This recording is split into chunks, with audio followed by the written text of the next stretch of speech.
Lovebirdku, hari ini apa kabar kalian semua? Aku harap baik-baik saja. Ya, kali ini episodenya agak berbeda dengan cerita-cerita cinta sebelumnya. Tapi ada makna penting untuk wanita-wanita Indonesia yang selalu punya paradigma bahwa menikah dengan bule itu adalah satu kebanggaan dan satu kebahagiaan. Tapi kadang-kadang kita nggak pernah sadar bahwa kita nggak pernah tahu apakah cinta itu real di sosial media.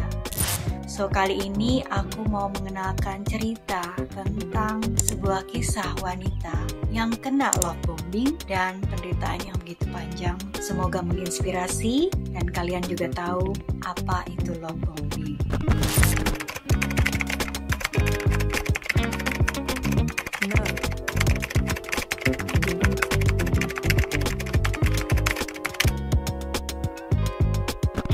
Jangan pernah membayangkan kehidupan seorang perempuan bodyguard yang tangguh dan tidak mudah dijatuhkan. Semua ketangguhan itu mendadak hilang saat bertemu lelaki Eropa yang membombardirnya dengan cinta. Namun sayang, bukan cinta yang ia resapi, namun hanya trauma yang bersarang begitu dalam.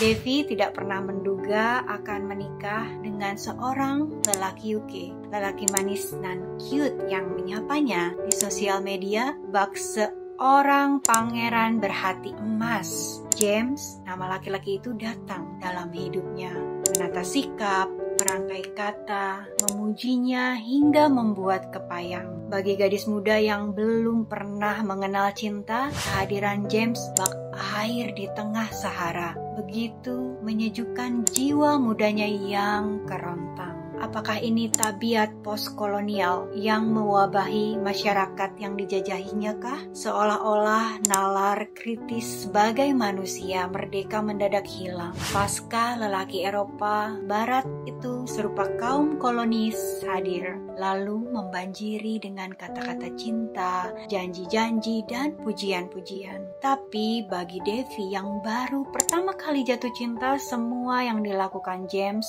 tidak mencurigakan sama sekali. Perjuangan James yang berusaha datang ke Indonesia, berpindah keyakinan hingga menikahi Devi, lalu memboyongnya ke UK. Ya, sulit sekali membedakan ketulusan dengan aksi manipulator yang melakukan love bombing. Semua yang dilakukannya, kata-katanya, janjinya, pujian-pujiannya ternyata hanya sebuah cara untuk melakukan penaklukan dan kepatuhan. Setelah korban masuk perangkap, maka penderitaan pun dimulai untuk tunduk, patuh, dan bahkan tidak mampu berkutik sedikit pun. 2 bulan James di Indonesia tidak ada sama sekali yang aneh. Semuanya normal, semua tampak manis. Hingga belakangan Devi menyadari lihai sekali James bermain. Ketika hari pertama kakinya tiba di Heathrow, hari itulah Devi sadar bahwa dia sudah masuk dalam jebakan yang begitu berat. 5 tahun selanjutnya menjadi neraka yang panjang, derita demi derita, luka demi luka, bertahan dalam hubungan yang abusif tanpa daya. Meski berulang kali polisi meminta Devi untuk meninggalkan James, Devi hanya terjebak dalam manipulatif yang semakin dalam. Ia semakin sulit keluar hingga satu titik pemberontakan dilakukan. Tidak ada satu orang pun yang bisa menyelamatkan kecuali pikirannya dan dirinya sendiri. Hi pretty, you look so gorgeous. Sebuah pesan masuk ke inbox Facebookku, sapaan dari lelaki yang tidak aku kenal. Lelaki Eropa berwajah rupawan. Siapa dia? Kenapa dia tiba-tiba tahu akun aku? Atau sembarangan sajakah? Atau wanita Indonesia yang selalu menjadi istri dambaan para lelaki Eropa? Kupikir perlu ada penelitian dalam hal ini. Standar eksotik itu seperti apakah? Kucoba mengabaikan pesan itu, namun esoknya dia kembali menyapaku. Kali ini di postingan fotoku. Apa benar aku aku begitu cantik di matanya. Di usiaku yang beranjak 26 tahun, pujian serupa itu seperti barang yang langka, bahkan tak ada seorang lelaki pun yang sudi menjadi sekedar pacar atau pasanganku. Lalu, mengapa tiba-tiba laki Eropa yang rupawan ini memujiku? Inbox bertubi-tubi setiap hari dipenuhi darinya. Bukankah tidak ada cinta yang ada pada pandangan pertama? Namun mengapa aku terus-terusan diyakinkan olehnya kalau dia jatuh cinta pada pandangan pertama? I love you for the first sight, like Romeo falling in love to Juliet. Aku kepayang pastinya sejak hari itu hanya ada James dalam pikiranku, hari-hariku hingga waktu mempertemukan kami. Saat James berdiri tepat di depanku, serasa dunia ini memihak kepadaku. Oh, yes! Sebaik inikah Tuhan padaku? Setelah sekian tahun tidak ada laki-laki Indonesia yang naksir sama aku. Perlukah Tuhan kirimkan orang dari Eropa untuk menemani hidupku? Masa bulan madu yang begitu indah di Indonesia membuatku memahami bahwa James pastilah jodoh yang sudah diberikan Tuhan kepadaku. Namun, di tengah cinta yang membara, kami harus berpisah beberapa saat karena visaku yang tidak kunjung disetujui. Tersiksa rasanya dalam perpisahan itu sepertinya membuat James melakukan berbagai macam cara, termasuk mengajukan kondisi psikisnya agar visa couple kami disetujui. Ya, sayangnya info ini aku ketahui di kemudian hari. Hari pertama kakiku menginjak Bandara Heathrow, saat itulah aku menemui James yang berbeda dari yang aku kenal beberapa tahun lalu. Laki-laki yang kukira manis ternyata justru menjadi pembunuh yang diam-diam mematikan karakterku. Bahkan dia berkata, "Hey, stupid, apakah kamu bodoh?" Bahkan ibuku aja gak pernah mengatai aku bodoh hanya karena aku sedikit terlambat ketika tiba di tempat pemesanan taksi. Wajahnya mendadak menjadi antagonis. Hilang semua tatapan manisnya padaku. Hilang semua pujian-pujiannya yang membuat hatiku luluh. Hilang semuanya. Dalam hati aku berkata, apa aku harus pulang kembali ke Indonesia saja? Pertanyaan itu yang pertama kali muncul. Aku seperti menemukan tanda-tanda yang sudah tidak menyenangkan.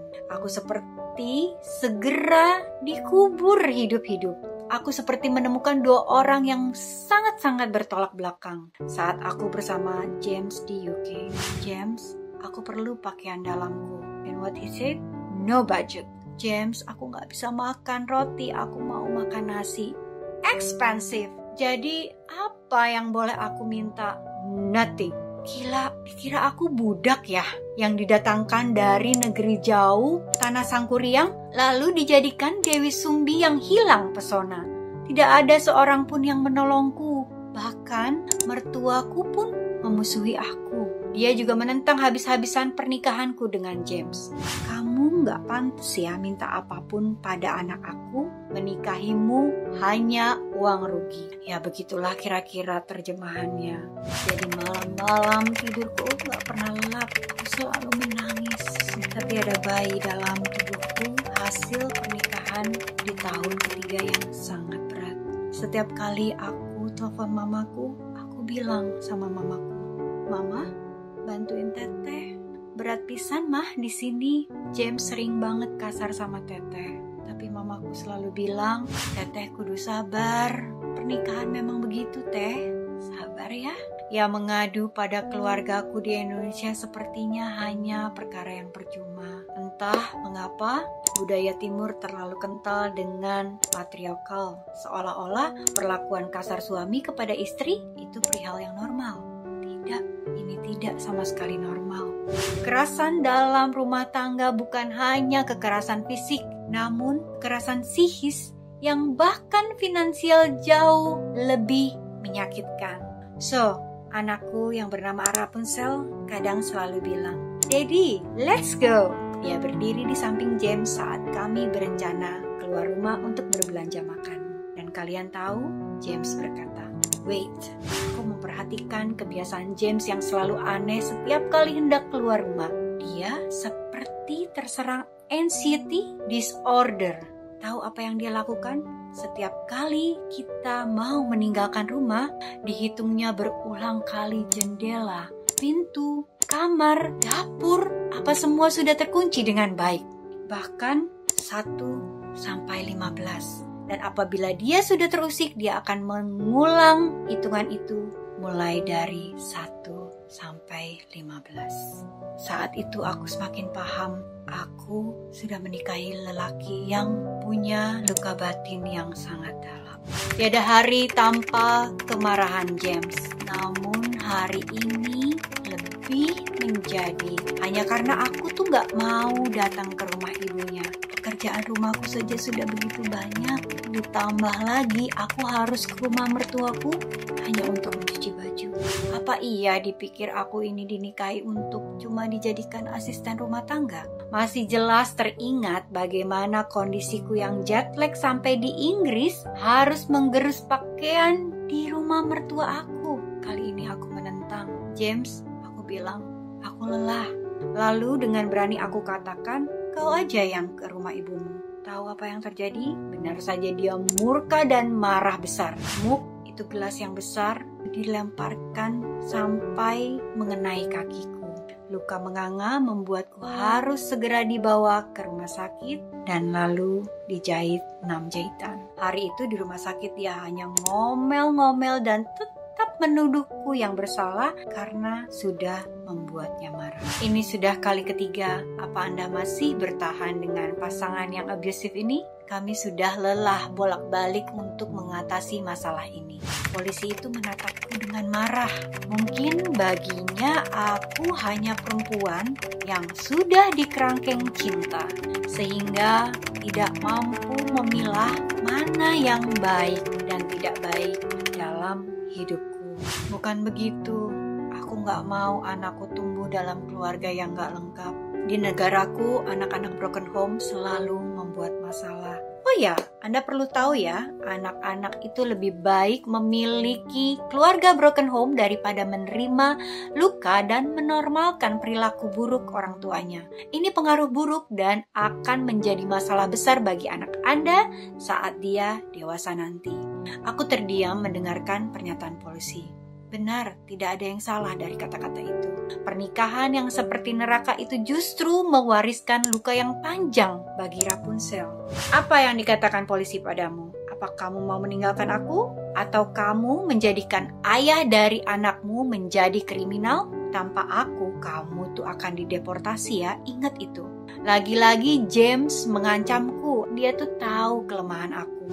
Malu pulang ke Indonesia, tapi aku juga gak sanggup hidup dalam lingkungan rumah tangga yang nyaris membuat aku mati.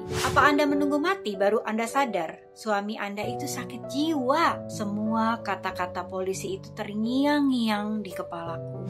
Kulihat wajah Rapunzel yang tertidur pulas di samping aku, sambil aku berkata, "Ibu harus gimana nak?" Tangisku pun pecah. Sementara di ruang tengah aku dengar James tuh tertawa ngakak-ngakak sambil menonton serial televisi. Hatiku hancur sehancur-hancurnya. Jemari kecil Rapunzel yang menggenggam jemariku sambil dia bilang, "Mami, don't leave me." Anak selalu tahu apa yang dirasakan ibunya. Aliran darah, genetik, tidak pernah mampu memisahkan apapun antara kami berdua. Peluk erat tubuhnya, kata-katanya kali ini menyadarkanku, kami berdua harus tetap waras. Anakku tidak layak hidup dalam lingkungan keluarga yang penuh luka. Ayahnya sakit jiwa, ayahnya gila. Aku harus menyelamatkan anakku dari situasi sulit ini. Ingat ya, aku akan mencari kemanapun, kamu tidak akan selamat. Aku membaca pesan James saat kakiku tiba di shelter perlindungan. Rapunzel memelukku dengan wajah pias. Aku pun tidak kalah ketakutan hingga nyaris tidak bernafas. Help me, help me. Aku menangis sejadi-jadinya, kalut sejadi-jadinya saat beberapa orang konselor mendekatiku dan memastikan aku serta Rapunzel aman di tempat mereka. Hari ini sebuah keputusan besar sudah aku lakukan. Melindungi anakku, melindungi hidupku. Aku berhak bahagia. Hari ini kurasakan waktu terasa begitu panjang. Melarikan diri dari James seperti ketakutan yang seharusnya aku tepis dari tahun-tahun sebelumnya. Mama, maafin Teteh. Teteh udah gak sanggup lagi. Izin ya, Teteh pilih hidup bahagia mulai hari ini. Kalimat itu terus berputar-putar di kepalaku. Wajah ibu dan wajah anakku bergantian berputar terus di kepalaku. Cukup sampai di sini, tidak ada lagi. Aku akan berdiri di jalanku, mengundurkan diri sebagai pintu, jendela. Tanpa izinmu aku akan berlari dan menari dalam gerimis pagi. Permisi. So, lovebirdku, jangan lupa like and subscribe, juga nyalakan lonceng notifikasinya agar kamu tahu episode selanjutnya. Pesan moral ini buat wanita-wanita hebat seperti kaos aku. We are Wonder Woman. So, jangan putus semangat untuk para wanita di sana. Kalian hebat, kalian kuat. Please like and share ke teman-teman yang membutuhkan. Thank you. Aku Jasmine. Mwah.